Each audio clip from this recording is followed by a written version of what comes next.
Hey you guys, what's going on? It's Dunbar Snackbar here with another game of MLB 2K12, and you can tell pretty quickly this is not a My Player game, and it's not a franchise game.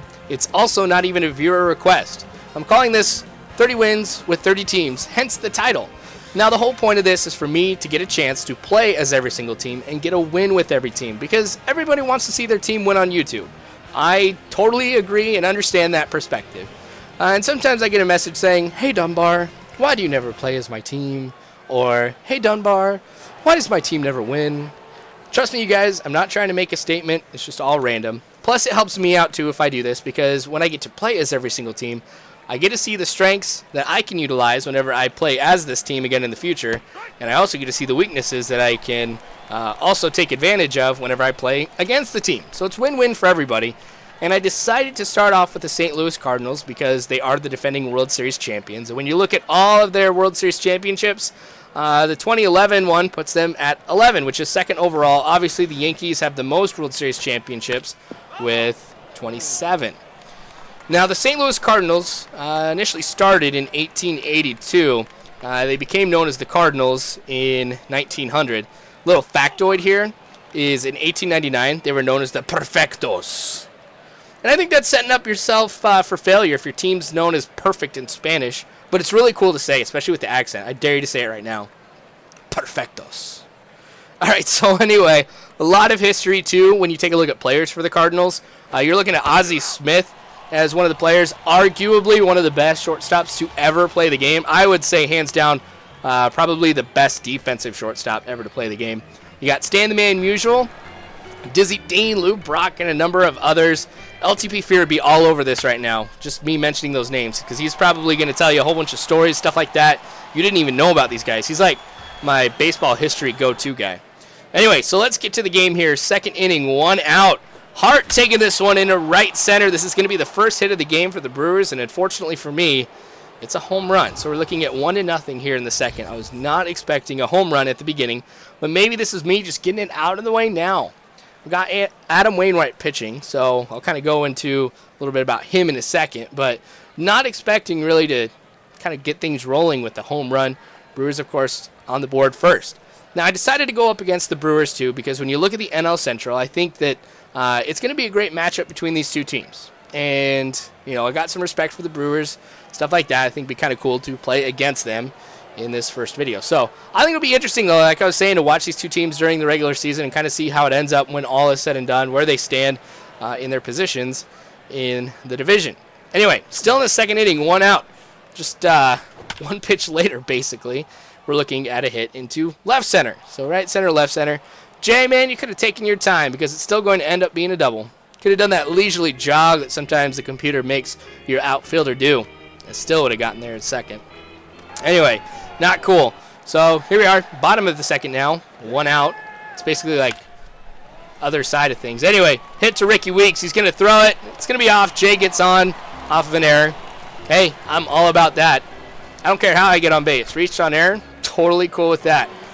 Anyway, so 1 out has passed. Runner on first.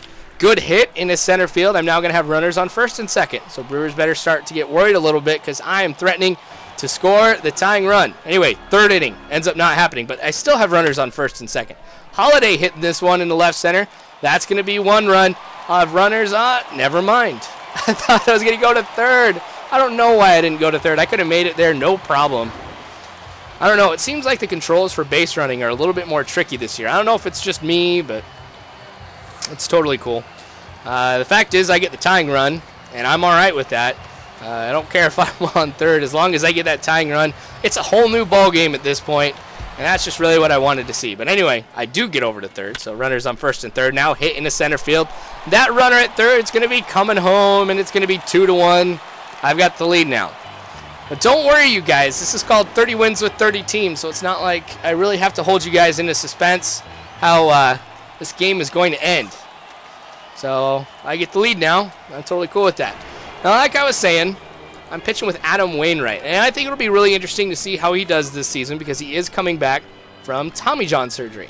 Now, if you don't know what Tommy John surgery is, basically what they do is in the elbow, they go ahead and they replace one of the tendons in your elbow with another tendon from like your arm, your knee, your hip, hamstring, whatever it is. And it's a pretty big surgery. It takes a long time to recover from. Adam Wainwright was out for the entire 2011 season kind of recovering from this. But the thing is even though it's a very time-consuming recovery, I think it's very underestimated exactly what this surgery does for people. Because when Tommy John, the guy who this is named after, he was the first person to go under the surgery, his chances of coming back were 1 in 100. And then he had the surgery. And when you take a look more recently now, chances of recovery, rather than being 1%, are anywhere from 85 to 92%, according to Wikipedia. Yes, I just quoted Wikipedia, which, if you're an academic, is like the worst thing that you could ever do. But anyway, when you look at how many players have gone under Tommy John surgery and how many of them have come back from it, it's pretty sweet. Like Sean Markham, you're seeing him here. He's one of them.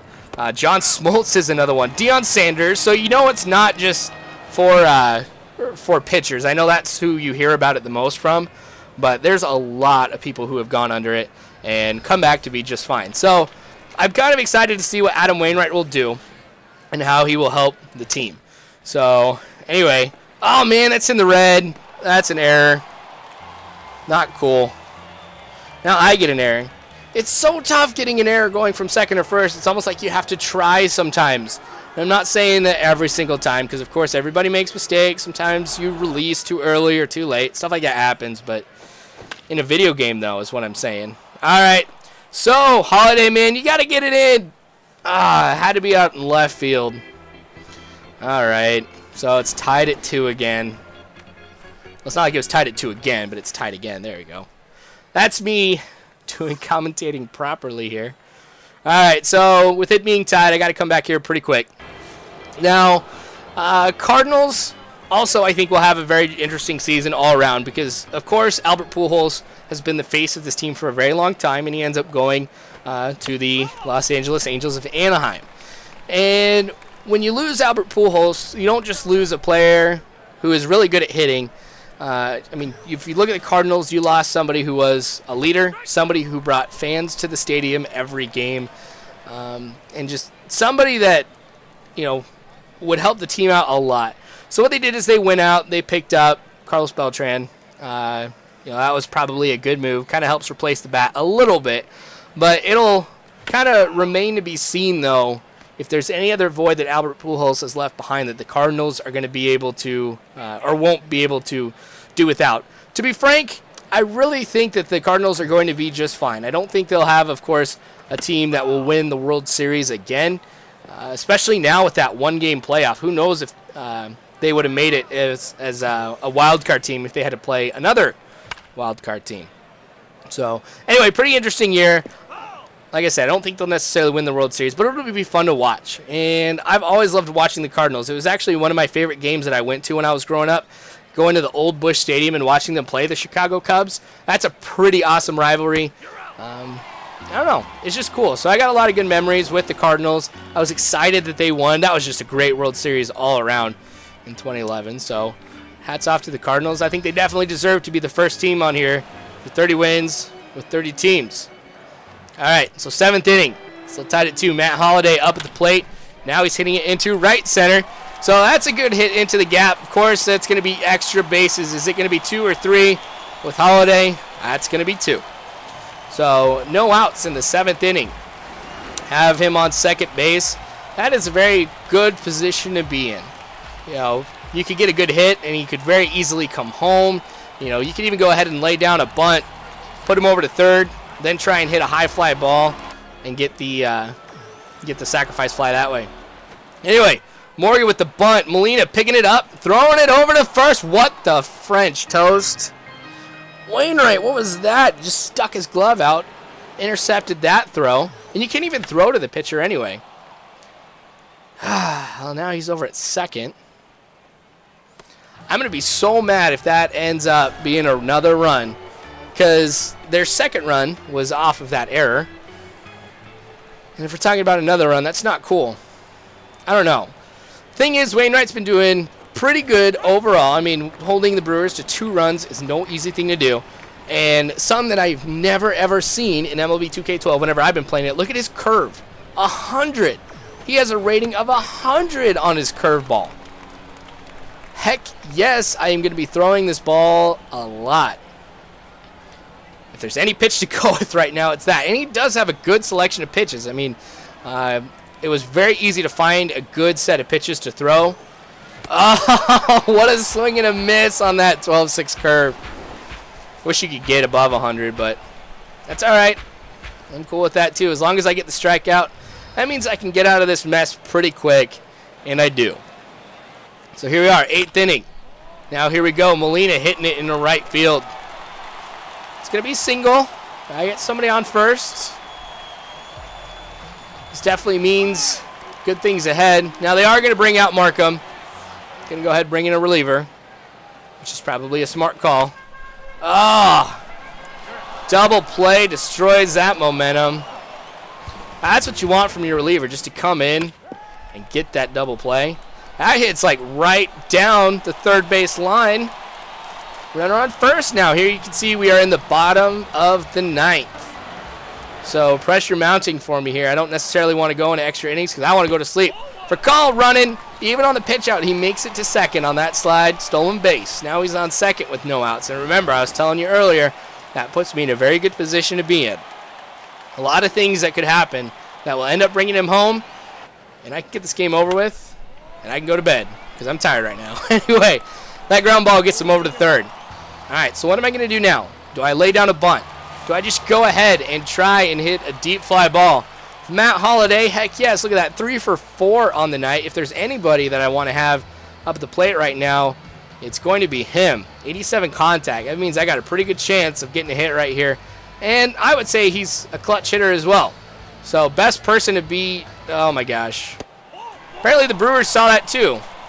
Decided to go ahead and walk him. So a ground ball at this point will cause a double play, or could potentially cause a double play, and we'd be going in an extra inning. So Lance Berkman going up now, 1 for 4 on the night, 2 flyouts. I like that though. Got an 88 power too, which means he'll be able to hit it deep like he does right here in the center field. It's going to be caught, but we're going to tag up. We're going to come home, and we are going to get the win with that. So 30 wins with 30 teams goes ahead and ends right now with the Cardinals winning in the 9th inning. It was pretty sweet. You can see it was a fairly even game just all around. But I appreciate you guys watching. The next 30 wins with 30 teams is going to be with the Los Angeles Angels of Anaheim. I'll go into why when I play that game, but it should be pretty awesome. Subscribe if you haven't already. Feel free to follow me on Facebook, Twitter. You guys know all that stuff. I go over it every single time. Anyway, you guys are awesome. Thank you so much for watching. Hopefully you guys like these videos and 30 wins with 30 teams. But as always, I hope you guys have a good one.